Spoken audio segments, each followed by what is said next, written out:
Hare Rama, Rama Rama, Hare Hare, Hare Krishna. So dear friends, today we will discuss on the topic of our efforts and divine grace. There are two things important in life for spiritual success: our endeavor, our efforts, and divine grace, grace of God. Just like if we want to develop a good physique, what are the two things required? We need to work out, and then we also need to take good nutrition. If we simply work out, and our protein intake is 0 grams per day, what will happen? There will be muscle breakdown. And if we only drink protein powder, creatine, protein powder, and we don't work out at all, what will happen? We won't get the desired result. So both are required. Our effort, divine grace, nutrition, nourishment. So we need nourishment from God, and we need to make our own efforts also. Both the things are required. So we have two options. Either I can tell you a story about the month, holy month that is about to start, and you tell me what I should do. Or I can tell another story that tells us how we can attract divine grace, how we can attract the grace of divinity. What should I do? Two options. Okay. So for that, we don't have to go to Mumbai. We have to go to South India. How many of you are willing to come to South India with me? Haribo. So let's go to South India.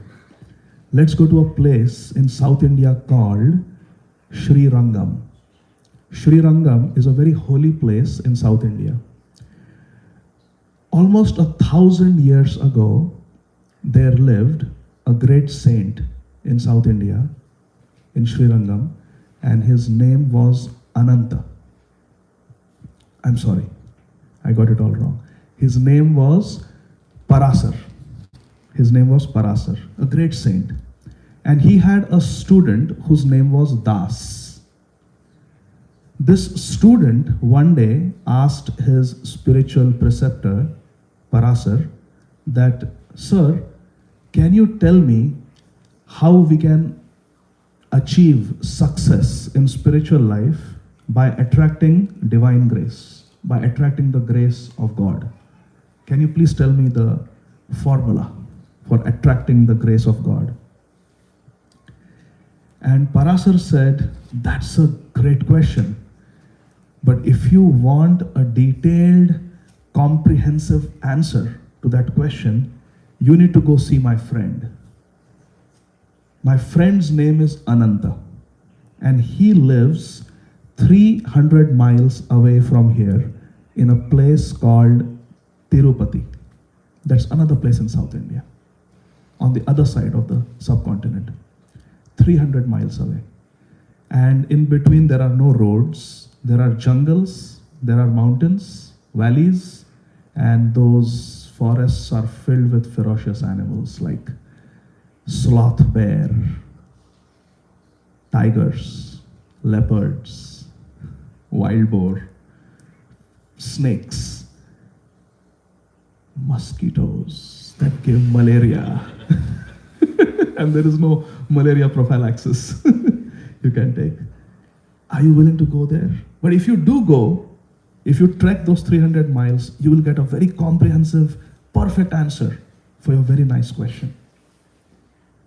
Das, would you like to go? Yes, he said exactly like that. I will go.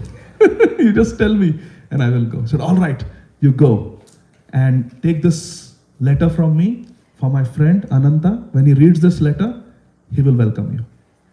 So Das, with no shoes, no footwear, just a simple dhoti and a chadar to cover his body, no water bottle, no lunchbox, nothing. He just starts trekking from Sri Rangam to Tirupati. It's a 300-mile trek, 1,000 years ago.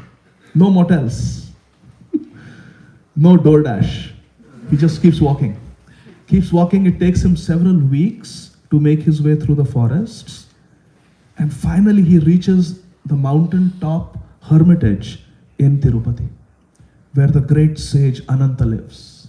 And he goes, gives his letter of introduction to Ananta, says, I am the student of your friend Parasar. He sent me over here to learn from you. I have a question. He said, oh, you have walked such a long distance, so many days it must have taken you to reach here. Have a seat, have a seat. Drink some water. Please tell me, what is your question? Sir, I really want to know, what is the formula for spiritual success? What do I need to do to attract the grace of God in my life? Please tell me. He said, that's a great question. I'm so happy you came here to Tirupati. And you know what? We need lots of volunteers. So why don't you stay with us? We'll give you a nice one meal every day. And you stay with us in our ashram, in our hermitage. And we have lots of services. And someday when I have time, I will address your question. Okay? For now, you can stay with us and do some seva, some service. And he just leaves. Ananta just leaves. And this Das is just left there standing. Oh, okay, I guess I'll just stay. So he stays there. And every day he wakes up early in the morning, performs his yoga, and then he's doing just service, different services in that hermitage. He's cooking, he's washing the clothes, he's sweeping, he's mopping the floor. Any service, any menial service that is required, he's willing to do. And you know what is his compensation? Nothing. He's just doing voluntary service. He's not getting paid anything. And a week goes by, 2 weeks go by, a month goes by, 6 months go by. And he is just working and serving, not getting paid. And he didn't get answer to his question either. After 6 months, there is a big festival called Janmashtami. Janmashtami is the day when Lord Krishna appeared in this mortal world to attract our hearts. So it's celebrated in a very big way in the temples. So it's a grandest festival of the year, Janmashtami. It comes sometime in the month of August, which is very hot. And that day, devotees fast completely from food as well as water. And Ananta told Das, tomorrow is Janmashtami, it's a big festival. Thousands and thousands of pilgrims will come to our hermitage. We have to make arrangements for them. Not all of them fast. They like to eat. So let's cook for them. Even though we will be fasting, we'll cook for them. So you please help in the kitchen. So Das was working from early morning in the kitchen, cooking for thousands and thousands of pilgrims with no, what is it called? Propane. With no propane gas. Just firewood. You go in the forest, you find dead, dry trees. You cannot kill living trees. You find dry trees, dead trees, get the wood, chop it up, light a fire, and then cook on that. It's very hard work, so much smoke and everything. And he was doing that all day, just cooking for all the visitors who visited that day for the big festival. And thousands of them came. And he made them sit in rows and he was serving them, not just cooking. And you come and do self-service. No. The culture, the Vaishnava culture is, you go to them and you serve them. You have them sit comfortably and then you go with the rice and serve them. You go with the dal and you serve. You go with the vegetable and serve them. You go with the dessert and serve them where they are sitting. And he did it all day long. He was so tired that after a big batch of pilgrims had eaten, he himself sat down in a corner, served a plate for himself because he was starving, he was famished. As soon as he tried to eat, Ananta came there. He said, there are more pilgrims coming. We cannot eat yet. Get up. Help me. Oh, okay. He got up and he started helping. And then again, another batch of pilgrims was served. Everybody had eaten to their full satisfaction. Das sat down to eat. And Ananta came and said, not yet, there are more pilgrims coming. How can you sit? We have to serve them. We are the host. They are the guest. A host never eats before the guest. Get up, help me. Again he got into service. It was practically midnight. At midnight, Ananta said, now is the time for us to break our fast.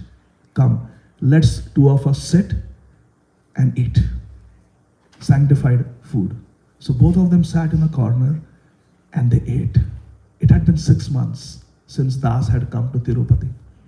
He said, sir, do you remember the day I came here, I had asked you a question. So, oh, yes, I vaguely, what was the question again? As he's eating between morsels, what was the question? He says, I want to know, how do we attract the grace of God and attain spiritual success? As a monk, I am doing so many things. I am doing my effort. But how do I attract the grace of God? That's the missing piece of the puzzle for me. I really want to know. By this time, Ananta finished the meal. They were eating on a banana leaf. He folded his banana leaf, got up and said, my dear Das, the answer to your question is, we can attract the grace of God if we become like salt, like a chicken, like a crane, and like you. By the way, that was a great question. Thank you very much for your service. You can go back to Sri Rangam tomorrow morning. Hare Krishna. And he left. And Das did not understand the answer at all. His teacher had told him, Parasar had told him, you will get a comprehensive, perfect answer. Walk 300 miles through the dangerous forest. And this was it. Next day morning, poor Das, he gets up and he starts the trek back to Sri Rangam. 300 miles, 7 mountains, several rivers, dangerous animals, snakes, no food on the way. You find some mango tree and it's in season, you can eat some fruits. You see a river, some stream, you drink some water, keep going. No villages, no forest, no restaurants on the way. Finally, he came back to his original school in Sri Rangam. And there, as if to rub salt on his wounds, his teacher, Parasar, says, Das, you have come. It took you 6 months to come back. I am sure you got a very thorough, detailed answer to your question. Oh, my dear Gurudev, my dear sir, I waited there for 6 months patiently for my answer. And I did get an answer, but I could not understand that answer. I need some explanation. Okay, sit down. Tell me, what answer did you get for your question? He said, your friend Ananta simply told me that I can attract the grace of God if I become like salt, like a chicken, like a crane, and like me. What does that mean? I don't know. Can you please explain? Oh, what a comprehensive, what a detailed, what a fabulous answer. I couldn't have given a better answer than that. See, that's why I sent you there. What an answer. Wow. Starts clapping his hands. Says, Gurudev, please have mercy on me. I'm at my wit's end. Please, tell me what it means. I don't understand a thing. Parasar said, my dear child, please listen attentively. Salt. What is the quality of salt? Prabhu was saying he hopes that after the yoga and after this long boring talk, you are all very hungry, because looks like they have really cooked today. Now when you eat the sanctified food at the end of this talk and the kirtan, you all will talk amongst yourself on the way back. And you all will say, wow, I don't know what the menu is today, but wow, the vegetable was great. The curry, the soup was so savory, so tasty. But I bet none of you will say, wow, the salt in the vegetable was perfect. We never say that. We never give credit to salt. But imagine food without salt. There is no taste. If the salt is less, everyone will blame. Oh, they forgot to put salt. If the salt is too much, oh my God, it was so salty, I couldn't eat and I felt like throwing up. Isn't it? But when the salt is right, no one mentions salt. We just take it for granted. Parashar said, a spiritualist, all of you are spiritualists in your own way. A spiritualist is like salt. He or she is a team player. If the vegetable preparation has cauliflower, I'll hold it. If the vegetable preparation has different vegetables, there is pepper, there is tomato, there are cauliflower, there is potato, there is paneer. How many of you know paneer? It's my favorite. There is paneer. Now, salt, there are green peas, there is cashew paste and so many different spices. Salt is one of the ingredients. In the preparation, can you see paneer? Yes. Can you see the green peas? Yes. Can you see the pieces of vegetables floating in the curry? Yes. Can you see salt? No. A true spiritualist is a contributor who likes to be in the background claiming no personal credit. Even though he is a key team player, he is bringing out the whole flavor in the vegetable. He is letting everyone enjoy it, but takes no credit. No one is going to say the salt was perfect. They will say, oh, the veggie was so nice, the curry was so tasty, it was hot and savory. He said, a spiritualist is like that.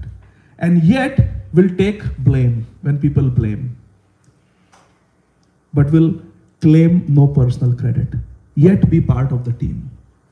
A spiritualist is a team player. You like that? Be like salt.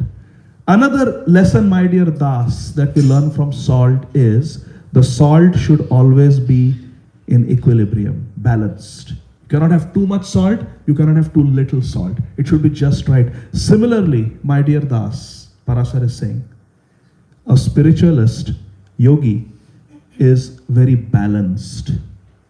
He or she works, earns money, engages in society, at the same time practices devotion, bhakti, spiritual life. Both material life and spiritual life, both are in balance. Not too much, not too less. We don't go so much into spirituality that we completely become disconnected from this world. We neglect our responsibilities. No. And we don't get so busy in work, so busy in our responsibilities that we neglect our spiritual responsibility. Balance. That is what we learn from salt, to always be in balance. You like that? Salt. What is the quality of a chicken? In a farm like this, imagine there are chickens, hens. They go to a pile of trash.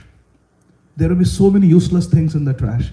But if there are some pieces of grain, something that is edible, the chicken will go and chup, chup, chup, with its little beak, it will pick up whatever is useful and edible, even from a pile of garbage. Similarly, a spiritualist, when meets people in this world, it is possible that there may be several bad qualities in a person. But a spiritualist will not focus on the garbage, will not focus on the negativity, will focus on what is positive and accept the positive in the person. I met this person and this person had this good quality that I picked up, this good quality that I learned from this person. This person is very organized. Oh, this person is a great cook. This person is very hospitable. This person is so polite. This person is so hardworking. Everyone has good qualities, and those are the qualities that we focus on. If we get fixated on the negativities, on the negative qualities that people may have, according to our perception, we get infected by that negativity. When we meet people and we talk, it is very easy to sit and just criticize people. Oh, they are useless. Oh, they don't understand. Students can criticize their teachers. Patients can criticize the healthcare members can criticize the patients. When we have our physician handoff, we discuss the patients. And many times we hear positive, oh, she's a darling. She's such a sweet patient. Oh, it's a tough patient. It's so difficult. He's got so many questions and the family sucks. We hear so many comments. But how many times when we discuss people, do we talk about their good qualities? Everyone has good and bad qualities. And a spiritualist, we are talking about someone who wants to attract the grace of God. A spiritualist focuses on the good in others, just like a chicken will pick out the good things, edible things, useful things from a pile of garbage. You like that? Hare Krishna. And what was the third thing my friend Ananta told you? Crane. Okay. Let me tell you about the crane. The crane is a peculiar bird. It stands in shallow water of a flowing river. It has a long neck and a long beak, and it keeps looking at the flow of the river. The river is flowing, the crane is walking, it's just watching with great focus. And so many small fish will swim by, and the crane won't move. The crane won't bother with the small fish. But when a good size fish happens to swim near its leg, whoop, immediately it will go down, catch the fish in the beak and swallow it. That is the nature of a crane. What a spiritualist learns from a crane is, in this world, my dear friends, on the internet, there are many small fish that flow by, isn't it? This reel, that reel, TikTok, Instagram, Facebook, YouTube, browsing, Netflix, binge watching, tick, tick, tick, tick. We just keep swiping and swiping and watching and watching and watching and watching. And several hours go by. And what have we achieved? Nothing. It adds no value to our life. But what a spiritualist learns from the crane is, don't get attracted by the little useless things of this world. Focus on what matters. When the big fish comes, things that help us grow, things that enrich us, things that add value to our life, we grab it. And we let the smaller things pass by. We don't care about them. Let people gossip. Let people criticize. Let people spread negativity. We will focus on things that change the world positively. The big fish. The crane teaches us to focus on the big things in life. Hare Krishna. And then the fourth thing my friend Ananta told you is that we have to be like you. Now let me tell you what is good about you. First of all, you are very sincere. That's why you had that question. That I am, as a monk in this monastery, doing so many things, so many spiritual practices, but the missing piece is, how do I get the mercy of God? That was your question. You had a great question. And you were so sincere that to get answer to your question, you were willing to walk 300 miles with no footwear, with no food, risking your life. You were willing to go just to get an answer to your genuine, sincere question. That's a great quality. And you were so humble. You served at Tirupati with no compensation, no remuneration, no salary for 6 months because you simply wanted an answer. You had faith in my words that my friend Ananta will give you a comprehensive answer. You had faith in me. You are a faithful student. That's a great quality. You are humble. you're sincere, you're faithful, you're patient, you're determined, you're perseverant. You are a great student, Das. You're great. Just be like this. Be humble, be sincere, be determined, and success will be yours. Hare Krishna. Das was very happy to hear this answer. He said, Sir, I'm completely satisfied. In fact, it was a comprehensive answer. Now I understand I have to be like Salt. I have to be a team player. I shouldn't want to be in the limelight. I want to just serve the team, assist others, bring out the best in them, like Salt brings out the best flavor in food. When we meet people, I want to bring out the best in them. I don't want to act in a way that will bring out the worst in them. From the chicken, I learned that I should, even in a pile of unsavory things, I should focus on things that are good. When I meet people, I should focus on their good qualities. From the crane, I understand I should not get distracted with all this social media. 1,000 years ago, it didn't exist, but for us, we should not get distracted by this so many useless things that don't add value to our life. Rather, we should spend our precious time on things that will make us better human beings, that will make this world better. Great ideas, things that enrich us, things that inspire us. Let's focus on good qualities. I'm sincere, humble, determined. I like to serve. I have faith in you, my dear Guru. I will nurture these qualities. I will preserve these qualities, and I will keep persevering. But I have one last question. Why didn't your friend Ananta tell me this answer in simple words like you explained? Why was he so cryptic? And then Parashar said, oh, that is because my friend Ananta is very merciful to me. He wanted me to reflect on his cryptic answer so that the best would come out of me. If he had not given the cryptic answer, I wouldn't meditate and think and reflect and analyze his answer and churn all these spiritual teachings for you. But because he wanted me to go through the churning process and I get the credit. My friend is so humble, he could have taken the credit of answering a question, but he gave a cryptic answer, so he would come back to me and then I am the one who gives you the detailed, comprehensive answer and I get the credit. That is his humility. That is his kindness upon me. Hari Bol. So this is spiritual life, my dear friends. So I hope you were able to get some not so cryptic lessons from today's talk. I'll stop here. If there are any reflections, any comments, any questions, I'm happy. Hare Krishna. Thank you. I would rather be sugar and infect them with the knowledge. Just get them, make them fat from the sugar of knowledge. Very nice reflection. I like that.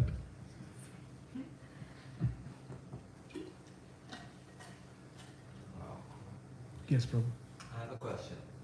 In today's world, especially when it comes to religion, people worry very much about the fact that if I become like this, I will become exploited because there is so much exploitation in this world.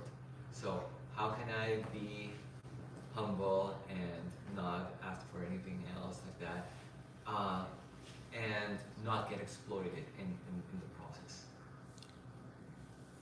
Where there is real religion, where there is real spirituality, there is love, there is harmony, and there is understanding, there is nurturing, there is care.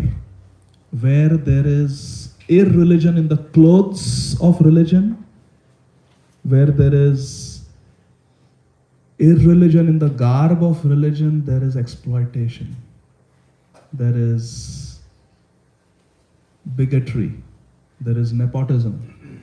So many things are there. There are three types of spiritualists, my dear friends. One is spiritualists, yogis, who are good examples. They practice what they preach. They are same inside and out. They are transparent.